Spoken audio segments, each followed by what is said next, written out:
Hello friends, હું છું Divya food કિચનમાં તમારું સ્વાગત છે। આજે હું તમારી સાથે શેર કરીશ નાળિયેરની ચટણીની રેસિપી। શું તમારી ચટણી હોટલ જેવી નથી બનતી? તો એકવાર આ વિડીયો જરૂરથી જોજો। સૌથી પહેલાં અહીંયા મેં એક નાળિયેર લઈ લીધું હતું, તેને આપણે તોડીને તેનું પાણી કાઢીને આ રીતે નાના નાના પીસીસમાં કટ કરી દેવાનું છે।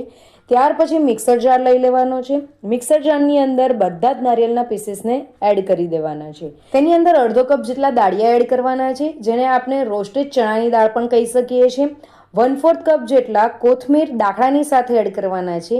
2 લીલા મરચાં એડ કરી દેવાના છે। તીખાશ તમે તમારા પ્રમાણે એડ કરી શકો છો।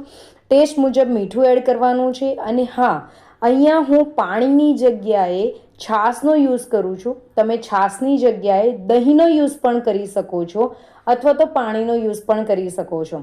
જ્યારે તમે આ રીતે દહીં અથવા તો છાશનો યુઝ કરો છો ત્યારે તેનો ટેસ્ટ ઓર વધી જાય છે। આ રીતે ચટણીને ગ્રાઇન્ડ કરી દેવાની છે। ચટણીને બીજા બાઉલમાં લઈ લેવાની છે। ચટણીને આટલી જ ઠીક રાખવાની છે, જાડી રાખવાની છે। તેની અંદર 1/4 કપ જેટલું પાણી એડ કરીને બધું જ બરાબર મિક્સ કરી દેવાનું છે। ચટણીનો ટેસ્ટ વધારવા માટે તેની અંદર તડકો કરવાનો છે। તો તડકા પેનમાં 1 મોટી ચમચી જેટલું તેલ એડ કરવાનું છે। તેની અંદર રાઈ એડ કરી દેવાની છે। રાઈ તતરી જાય એટલે તેની અંદર લીમડાના પાન એડ કરવાના છે। ત્યાર પછી તેની અંદર સૂકું લાલ મરચું એડ કરવાનું છે। બધાને બરાબર સાંતળી લેવાનું છે। બધું બરાબર સતળાઈ જાય એટલે આ ગરમ ગરમ તડકો આપણે ચટણીની ઉપર એડ કરી દેવાનો છે। ફ્રેન્ડ્સ, જોતાં જ મોઢામાં પાણી આવી જાય ને, એટલી ટેસ્ટી આ ચટણી બનીને રેડી થઈ છે।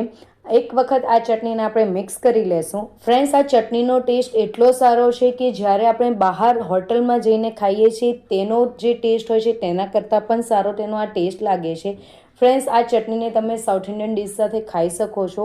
ઢોસા અને ઇડલીની સાથે આ ચટણી ખૂબ જ સારી લાગે છે। તો ફ્રેન્ડ્સ, તમને મારી આજની રેસિપી ગમી હોય તો રેસિપીને લાઇક, શેર અને કમેન્ટ કરજો। અને ચેનલ પર નવા હોય તો ચેનલને જરૂરથી સબસ્ક્રાઈબ કરજો।